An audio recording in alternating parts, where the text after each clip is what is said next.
नमस्कार दर्शक बंधु आपण को पुणी थे स्वागत करुच्ची ओडिया टीवी यूट्यूब चैनल रे। आज आपण जो टॉपिक रही से टॉपिक हूँ भत्ता टंका को नहीं माननीय मुख्यमंत्री मोहन चरण माझी किछि दिन तले भत्ता टंका वृद्धि करिसेंती।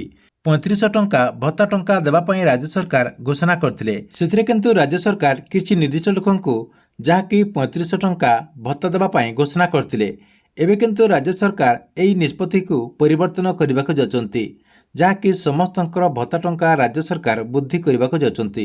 एथर समस्ते वर्धित टंका पाई पारिबे। तेबे राज्य सरकार कहीं नुआ निष्पत्ति नेबाक जाउछंती एवं एने कौन अपडेट होईछि एही वीडियो माध्यम रे आपण माने पूरा डिटेल जानि परिबे। सेथिपाई वीडियोटी को शेष पर्यंत देखंतु। ता पूर्व वीडियो को गोटे लाइक कर दियंतु एवं जो माने चैनल को नुआ आस्थिबे चैनल को सब्सक्राइब करके पाखर थिबा बेल आइकन टिपि ऑल नोटिफिकेशन ऑन कर दियंतु।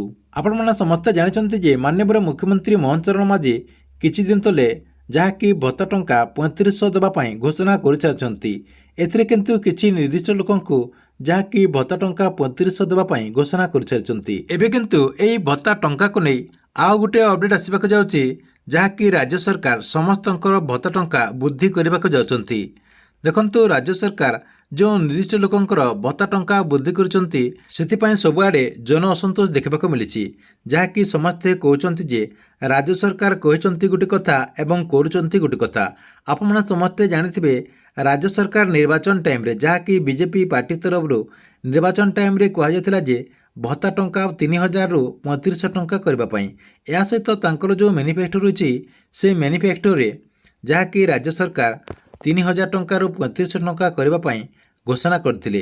एबे किंतु राज्य सरकार निर्दिष्ट लोकंकर खाली भत्ता टंका जेहेतु वृद्धि कर दैछंती एबे सबुआडे आलोचना करुछंती राज्य सरकार कहउथिले गोटे कथा एवं करुछंती गोटे कथा।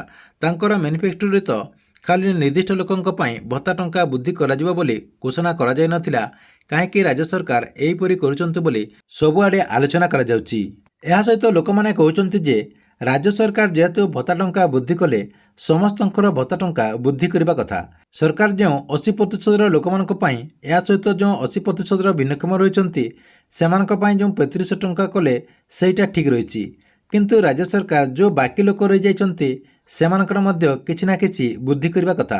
जेहेतु सेमाने कहिथिले जे 3000 टंका रु 3500 टंका करबा पई राज्य सरकार आगरु कहिथिले से 3000 टंका बाकी लोकंकर करबा कथा। या सहित सबुआडे आलोचना करा जाउछि जेहेतु राज्य सरकार आपणकर 80 वर्षर लोक मानक पई ता सहित 80% भिन्नक्षम मानक पई 3500 टंका करछंती।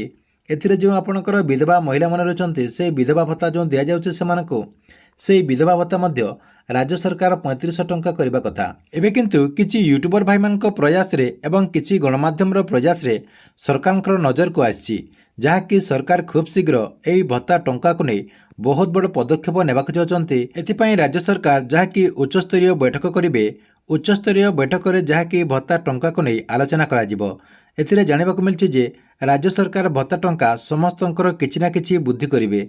एथर समस्ते जहाँकि वर्धित भत्ता टंका पाई पारिबे बोली अपडेट रही। ठीक अच्छे एथिरा आपमनक पई भत्ता टंका को नहीं आउ गोटे अपडेट आपमनक वीडियो केमति लागला कमेंट बॉक्स रे निश्चय गोटे कमेंट करंतु।